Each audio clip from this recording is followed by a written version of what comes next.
Hey so hello everyone, welcome to our channel Shiksha Gurukul. जैसा कि आपको पता है कि हम एक वीडियो की सीरीज शुरू कर रहे हैं। इस सीरीज में आज हमारी 13वीं वीडियो है और 13वीं वीडियो में जो हमने कल वीडियो बनाई थी वो पार्ट 1 था। आज हमारी उसी वीडियो का पार्ट 2 होने वाला है। जैसा कि मैंने आपको बताया था, वर्ड्स डिनोटिंग द कलेक्शन या ग्रुप की बात कर रहे थे कल हम पिछले पुरानी वाली वीडियो में, पार्ट 1 में। सो उसी वीडियो का आज पार्ट 2 आने वाला है। चलते हैं हम अपनी वीडियो की तरफ विदाउट वेस्टिंग टाइम और सीखते हैं आज नए वर्ड्स जो कि हैं वर्ड्स डिनोटिंग कलेक्शंस। सो जैसा कि कल इससे पहले जो मैंने बताया था, और बहुत सारे जो वर्ड्स थे जो कलेक्शन को शो करते थे, कलेक्शन को दिखाते थे, रिप्रेजेंट करते थे। ऐसे ही कुछ और वर्ड्स है, कुछ और आप वर्ड्स नहीं कह सकते, इनको सेंटेंस कह सकते हो, ठीक है। तो ऐसे ही कुछ सेंटेंसेस हैं जो पूरे के पूरे ग्रुप को या पूरे के पूरे समूह को हिंदी में अगर हम बात करें तो रिप्रेजेंट करते हैं। जैसे कि ए pack of playing cards.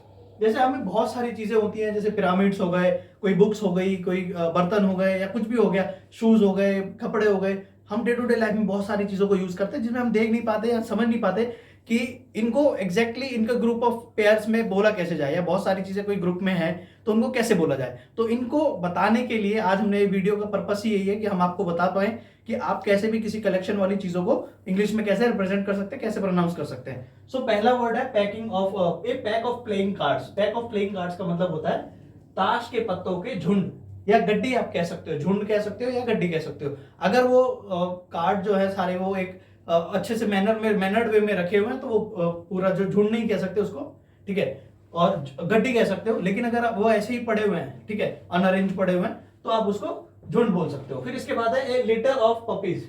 A litter of puppies यानी कि बहुत सारे जो कुत्ते होते हैं उनके बेबीज जो होते हैं, कुत्ते के बच्चों को जो है पपी बोला जाता है। अगर एक बच्चा है, बहुत सारे हैं तो पपीज बोल सकते हैं आप, ठीक है। लेकिन जब कुत्ते जो बेबी देती है, बर्थ करती है, जो फीमेल डॉगी होती है, जब बच्चे को फीमेल बर्थ करती है तो उसके बहुत सारे पपी होते हैं, उनको क्या बोला जाता है, ए लिटर ऑफ पपीज बोला जाता है, ठीक है। इसके बाद है litre of pigs. Litre of pigs यानी कि बहुत सारे सुअर के बच्चे या उनका एक समूह, जो बहुत सारे बेसिकली जब एक साथ जन्म होता है 6-7 बच्चों का, तो उसको लिटर ऑफ पिग्स बोला जाता है। फिर इसके बाद है ए बैंड ऑफ म्यूजिशियंस। क्योंकि म्यूजिशियन देखो, एक होता है सिंगर जो गाना गाता है, उसके पीछे बहुत सारे कोरस गाने वाले होते हैं जो बैकग्राउंड सिंगर जिनको हम बोलते हैं।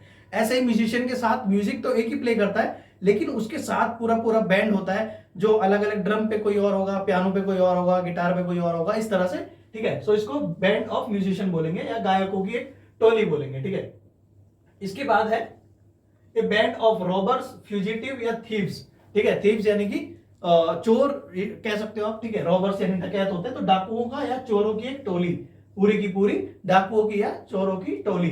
फिर है quires of sheet. Quire of sheet of papers यानी कि पूरे कागजों का दस्ता। कागजों का दस्ता यानी बहुत सारे कागज है आपके पास, उस कागजों का दस्ता। देखिए, जब कागज बहुत सारे होते हैं तो हम बंडल भी कह देते हैं कई बार, लेकिन बंडल उसके लिए सही जो है वर्ड नहीं है, ठीक है।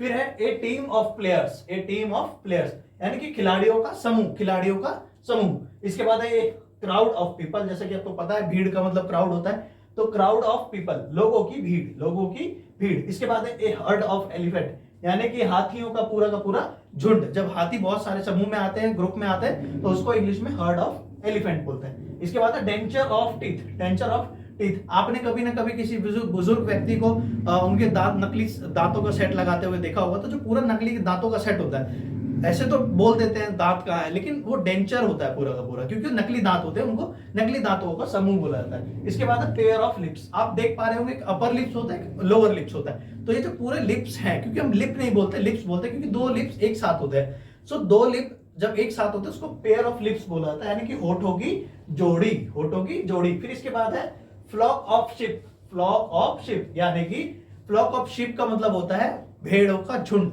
भेड़ों का झुंड। इसके बाद है a pair of bullocks. Pair of bullocks. Bullocks मतलब ऐसे तो बैलगाड़ी होती है, लेकिन बैलों की जोड़ी आप कह सकते हो, बैलों की जोड़ी, ठीक है। इसके बाद है zoo of birds and animals. Zoo of birds and animals यानी कि चिड़ियों और जानवरों का बाड़ा या घर। बाड़ा बेसिकली जैसे आपने देखा होगा, छोटे छोटे जो पिंजरे होते हैं उनको बोला जाता है, जिनमें कोई पालतू पक्षी, आप कह सकते हो कबूतर, मुर्गे, ये सब रखते हैं, उसको बाड़ा बोलते हैं। लेकिन बड़े लेवल पे जब जैसे चिड़ियाघर में आपने देखा होगा, ठीक है, तो बड़े बड़े स्पेस पे जब हम जानवरों को इकट्ठा देखते हैं तो उसको बाड़ा या चिड़ियाघर बोल देते हैं, तो उसको zoo of birds and animals बोल सकते हो। फिर इसके बाद है कारवा ऑफ कैमल्स। कारवा ऑफ कैमल्स यानी कि ऊंटों का काफिला, ऊंटों का काफिला। फिर इसके बाद है एक गैंग ऑफ रॉबर्स। एक गैंग ऑफ रॉबर्स अगेन डाकुओं का झुंड, डाकुओं का झुंड। इसके बाद है एक गैंग ऑफ लेबर्स, एक गैंग ऑफ लेबर्स, मजदूरों का झुंड, मजदूरों का झुंड। फिर है एक गैंग ऑफ पायरेट्स, एक gang of pirates. Pirates basically, pirates एक मूवी भी है, ठीक है। और समुद्री डाकुओं का दल, यानी कि समुद्री डाकुओं का दल। जब आप देखेंगे कि पैसिफिक ओशियन में, अटलांटिक ओशियन में, अभी तो खैर हालांकि ये चीजें कम हो गई, लेकिन पुराने समय में ये सारी चीजें बहुत ज्यादा हुआ करती थी। पायरेट्स अभी भी कुछ ना कुछ हद तक तो होती है लोकल एरियाज में, अफ्रीकन कंट्रीज के आसपास, अमेरिकन कंट्रीज के आसपास, लेकिन अब कम है पहले से। तो पायरेट्स जो है पुराने समय में भी होते थे और अभी भी होते हैं। तो पायरेट्स यानी कि डाकुओं का, जो समुद्री डाकू होते हैं, उनका झुंड या ग्रुप आप कह सकते हो, दल कह सकते हो। उसके बाद है fleet of ships. Fleet of ships का मतलब होता है जहाजों का बेड़ा। जब बहुत सारे जहाज एक साथ चलते हैं, जैसे अगर आप 12th में, 11th में आप छोटे हैं, तो एक समय में जब सेकेंड वर्ल्ड वॉर चल रहा था तो रशिया के अगेंस्ट अमेरिका ने अपना बहुत बड़ा जहाजों का बेड़ा भेजा था। ये बड़ा प्रसिद्ध हुआ था, ठीक है। ए बंच ऑफ कीज यानी कि चाबियों का गुच्छा। इसके बाद है चाबियों का गुच्छा। एक क्लैन ऑफ फैमिलीज यानी कि घनिष्ठ परिवारों का समूह, ऐसा समूह जहां पे बहुत सारे परिवार एक साथ रहते हो, ठीक है। इसके बाद है ट्रोप of artisans, A ट्रोप of artisans, कलाकारों की टोली। फिर इसके बाद है गैगल ऑफ गीज, गैगल ऑफ गीज यानी कि बत्तखों का झुंड, बत्तखों का झुंड। ए फ्लॉक ऑफ बर्ड्स, चिड़ियों का झुंड कह सकते हो, स्पैरो वगैरह जो होती है, पिजन होते हैं। A pack of wolves, a pack of wolves का मतलब होगा भेड़ियों का झुंड। A tit of grass, a tit of grass, तो इसको बोलेंगे घास का बंडल, ठीक है, घास का बोझा भी बोलते हैं। एक clutch of eggs, clutch of eggs, अंडों की ढेरी। बेसिकली जिसमें अगर हम जनरली देखें तो डे टू डे लाइफ में बहुत से लोग, मोस्टली लोग जो नॉन वेजिटेरियन है, वो एग्स का यूज करते हैं और एग लेके आते हैं तो ट्रे में काउंट किया जाता है क्योंकि उसकी यूनिट है, ठीक है। लेकिन जो एग्स होते हैं उसको हम बोलते हैं क्लच में, क्लच में काउंट करेंगे। तो clutch, sheath off shoulder, sheath off shoulder का मतलब होता है सिपाहियों की टुकड़ी, सिपाहियों की टुकड़ी। फिर इसके बाद है regiment of soldier, regiment of soldier का भी यही होगा। पूरी की पूरी जब ग्रुप होती है, पूरी का पूरा जब आर्मी या किसी भी जो आर्मी का या एयरफोर्स का या फिर नेवी का जो ग्रुप होता है तो उसको रेजिमेंट बोला जाता है। तो सिपाहियों की टुकड़ी या फिर ये सिपाहियों की टुकड़ी बोल सकते हो, यानी कि आप ये चीफ ऑफ सोल्जर भी बोल सकते हो और रेजिमेंट ऑफ सोल्जर भी बोल सकते हो। Squadron of pilots, squadron of pilots यानी कि हवाई जहाज चलाने वालों की टीम, जिसमें सारे वैसे व्यक्ति होंगे जो हवाई जहाज ही चलाते होंगे, यानी पायलट्स बहुत सारे, ठीक है। फिर इसके बाद है piles of stone, piles of stone, पत्थरों का ढेर, पत्थरों का ढेर। इसके बाद है suit of rooms, A sweet of rooms, तो कमरों की पंक्ति, एक लाइन से बहुत सारे जब कमरे होते हैं होटल्स वगैरह में या हॉस्टल्स में, ठीक है, स्कूल्स में, तो उनको बोला जाता है सूट ऑफ रूम्स, ठीक है। इसके बाद है fleet of cars and buses, fleet of cars and buses, कारों या बसों का बेड़ा, यानी बहुत सारे, जब आप ट्रैफिक में देखते होगे तो एक साथ बहुत सारे गाड़ियां, बहुत सारी जो बसेस है एक साथ लाइन से रुक जाती है, तो उनको हम बोल सकते हैं ए फ्लीट ऑफ कार्स या buses. A set of volumes या बुक्स, तो यानी जब किसी बुक की जो राइटिंग होती है या जो कोई ऑथर होता है वो अपनी बुक्स को जब पार्ट में लिखता है, पार्ट 1, पार्ट 2, पार्ट 3, तो ऐसे हम टीयर 1, टीयर 2 भी बोल सकते हैं और वॉल्यूम 1, वॉल्यूम 2 भी बोल सकते हैं। तो ऐसी बहुत सारी बुक्स जब होती है तो उनको वॉल्यूम्स में काउंट किया जाता है, यानी कि किताबों का पैक या किताबों का बंडल कह सकते हो। फिर इसके बाद है skeleton of bones, skeleton of bones, तो इसको बोला था हड्डियों का ढांचा।